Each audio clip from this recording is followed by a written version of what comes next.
Peut-on récupérer la TVA sur les dépenses engagées avant la création de son entreprise? La réponse est oui, et ceci est également balisé par l'arrêt INZO de la Cour de justice européenne. Alors la première question à se poser, c'est qui peut déduire de la TVA? Eh bien, un assujetti avec droit à déduction. Deuxième question, eh bien, c'est quoi un assujetti? Eh bien, un assujetti, c'est toute personne qui pose des actes non équivoques avec l'intention d'accomplir des opérations passibles de TVA. Autrement dit, l'assujettissement ne dépend pas de l'attribution d'un numéro de TVA, mais bien des actes posés. C'est l'article 4 du Code TVA, paragraphe 1er, qui définit cette notion d'assujettissement, c'est-à-dire définit qui est un assujetti. Alors concrètement, qu'est-ce que cela veut dire? Ça veut dire qu'un assujetti a le droit de déduire la TVA s'il exerce ou envisage d'exercer une activité économique. Ça, c'est l'arrêt INZO dont je parlais précédemment. Alors, je reviens sur la notion d'acte non équivoque. Alors, qu'est-ce que ça veut dire non équivoque? Eh bien, ça veut dire que les actes posés ne peuvent laisser subsister aucun doute quant à l'activité future. Donc, en clair, si les actes sont non équivoques, eh bien, et évidemment, dans le cas de la création d'une activité future, d'une entreprise, eh bien, l'assujettissement est automatique. Autrement dit, l'entrepreneur qui, avant de démarrer réellement, engage des dépenses pour préparer son activité, c'est-à-dire pour pouvoir démarrer, peut déjà déduire la TVA payée sur ses dépenses. L'intention de démarrer une activité économique est suffisante, mais doit évidemment être démontrée sur base d'éléments objectifs. Donc, en clair, ça veut dire quoi, cette dernière phrase? Ça veut dire que le droit à déduction est maintenu, même si l'activité proprement dite ne démarre jamais. Exemple, un assujetti, en tout cas une personne, a commandé une étude de marché. Donc cette étude de marché, il y a eu de la TVA qui a été appliquée par le fournisseur, le prestataire de service de cette étude. Eh bien cette TVA sera déductible, même si au final l'entreprise ne voit pas le jour, parce que justement cette étude aura démontré que l'activité n'aura jamais été rentable. Donc j'en reviens à dire, l'assujettissement donc n'est pas lié à l'attribution d'un numéro d'identification par l'administration, et c'est vraiment une question de fait, une question de situation.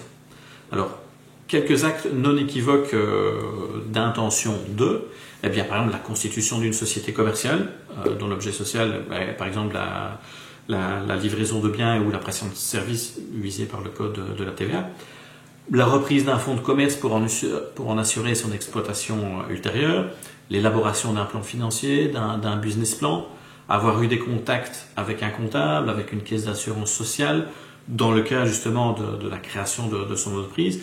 Bref, il faut avoir posé toute une série d'actes et bien sûr garder les preuves de ces actes dont le but est l'intention de créer une entreprise. Assujetti son numéro de TVA. Alors dès qu'une personne est assujettie, elle bénéficie donc des droits liés à sa qualité d'assujetti, notamment le droit à la déduction de la TVA grevant ses dépenses. Alors autrement dit, si l'entreprise ne reçoit que des factures d'entrée, c'est-à-dire des factures d'achat de biens et ou de prestations de services, premièrement, elle n'a aucune obligation de s'immatriculer à la TVA, donc c'est-à-dire de demander un numéro de TVA. Et deuxièmement, eh bien, la TVA grevant ces factures sera déductible lorsqu'une déclaration de TVA sera établie ultérieurement après son identification à la TVA, c'est-à-dire dès qu'il y aura des ventes. Ça, c'est l'article 53 bis paragraphe 2 qui le détermine. Attention aux cas particuliers de factures émises par des entrepreneurs sous le régime du co-contractant, c'est-à-dire la TVA due par le preneur, c'est ce qu'on appelle aussi l'autoliquidation.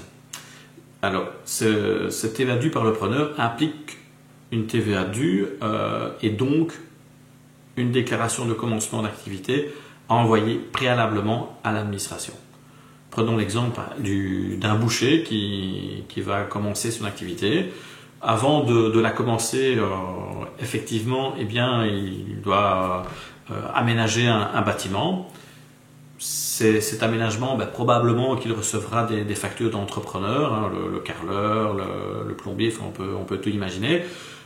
Ces factures seront établies sous le régime du co-contractant, ce qui veut dire que ces factures, il y aura de la TVA à récupérer, mais également de la TVA due. C'est pour ça qu'on appelle autoliquidation. On va dire que au niveau de paiement, ça fait zéro, mais il y a quand même de la TVA due sur ces factures.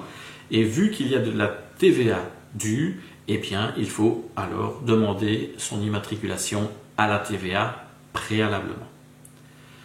Alors, quand est-ce qu'il y a obligation de s'immatriculer à la TVA et hors cas particulier du co-contractant? Eh bien, c'est simple, dès qu'une entreprise devient collecteur de TVA. Autrement dit, dès qu'elle réalise des ventes, l'entreprise a l'obligation d'en faire la déclaration avant à l'office de contrôle TVA dont elle dépend. Et donc ça, c'est l'article 53, paragraphe 1er qui le détermine. Alors, quelles sont notamment l'obligation, on vient de dire, l'obligation de s'immatriculer quand elle fait les ventes, mais l'obligation de déposer des déclarations trimestrielles ou mensuelles en fonction du volume de ses affaires, et aussi toute une série d'obligations à respecter liées à son statut, comme une comptabilité, une facturation, un listing annuel des clients assujettis, éventuellement un listing intracommunautaire si justifié, etc., etc. Alors, si vous avez des questions ou des commentaires, n'hésitez pas à les faire juste en dessous de cette vidéo. Si vous l'avez aimé, je vous invite à la partager sur les réseaux sociaux à vos amis et vos relations d'affaires. Également, je vous invite à vous abonner à ma chaîne en cliquant sur le petit logo en bas à droite de l'écran. Également, si vous voulez plus d'informations et avoir surtout des informations plus exclusives, ou en tout cas des informations plus rapidement, je vous invite à vous abonner à mon groupe Facebook. Donc vous allez sur ma page Facebook Direct Compta, vous verrez qu'il y a un petit logo rejoindre le groupe. Sinon le groupe il s'appelle Direct Compta Very Important Partners. Et je vous dis à bientôt pour une nouvelle vidéo. Soyez un entrepreneur actif, passionné et persévérant pour de meilleurs résultats.